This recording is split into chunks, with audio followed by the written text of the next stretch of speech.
Get ready to enter the Thrivetime Show. 3, 2, 1, boom! All right, Thrive Nation, welcome back to the Thrivetime podcast.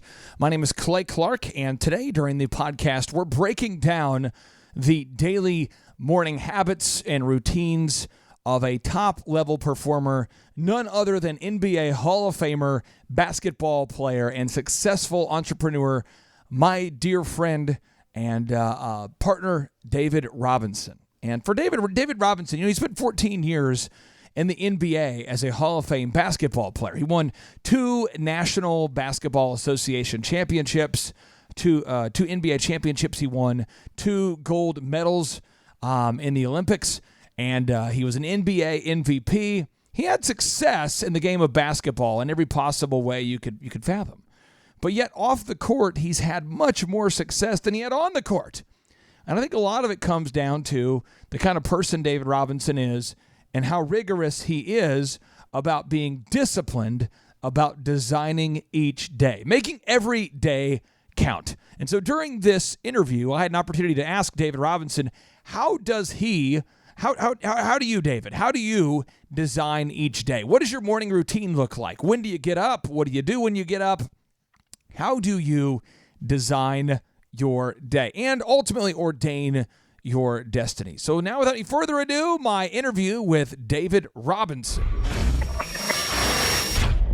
Now, Jack Welch, the CEO, a former CEO of GE, he says control your own destiny or somebody else will.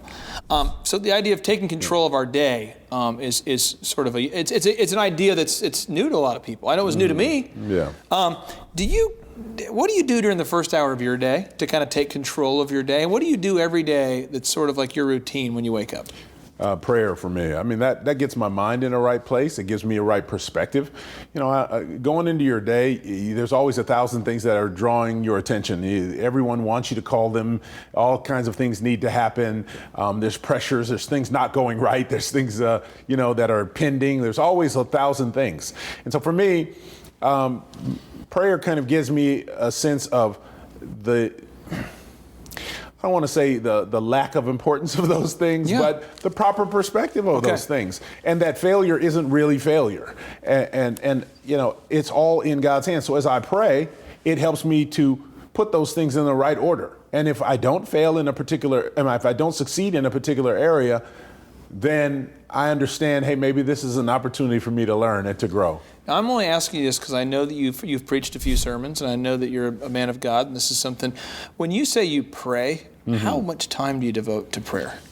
The more time, the better. I'll tell you that much. That's one thing I have learned. But no, I mean, in the morning, maybe, it might be 15 minutes. It might be 30 minutes. And if I'm particularly stressed, it might be an hour. Okay. But that time to me is really refreshing. It's just time where I can kind of, get rid of my own anxiety and kind of listen to God's voice. And, for me, prayer settles me down. It gives me the big picture. That everything that's happening here, just take it one step at a time. All things work together for good for those who love God. So it's all going to work out. And so it gives me time to really trust God. And I think it's the same, like if you have a relationship with your wife, you get to know your wife's voice. You get to hear and understand. Even if she's trying to fool you, you pick up the phone and you're talking and you're like, hey, that's you, isn't it, baby? It's the same way with God. I think the more time you spend reading your Bible and praying, you start to hear his voice and you kind of know. When it's God speaking to you, and it's like, okay, don't worry, I'll take care of it. Okay, Lord, thank you. We're moving on. So it's kind of a relationship thing you get to feel. Do you use a to-do list and a day timer of some kind? Oh, absolutely. Yeah. I mean, well, everybody's got a cell phone now, but I have different to-do lists on my cell phone that I use every day. I'm terrible if I don't write things down. Is there a certain app that you like to use, Dave? Well, there's a couple of different apps that I use. There's a kind of a relatively obscure app named Tasks, which creative name. But I've been using it on my new little phone that I got. But the other one was a Reminders that I used to use on my other phone. So there's a zillion apps. I mean, it's you got to find something that helps you, but write things down. I mean, always. If there's all these things happening all the time, you got to keep tabs of them some way, and your mind's not really built to hold everything in. As a business consultant, I work with a lot of companies.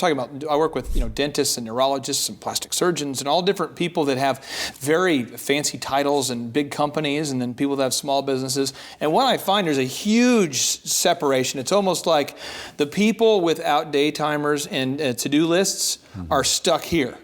And the people that have these very successful companies have day timers and planners and to-do lists. And it's almost impossible at a certain point to have any sort of success because there's so many things that you need to do that you'll forget stuff. Right. Yeah. And so that's a fundamental.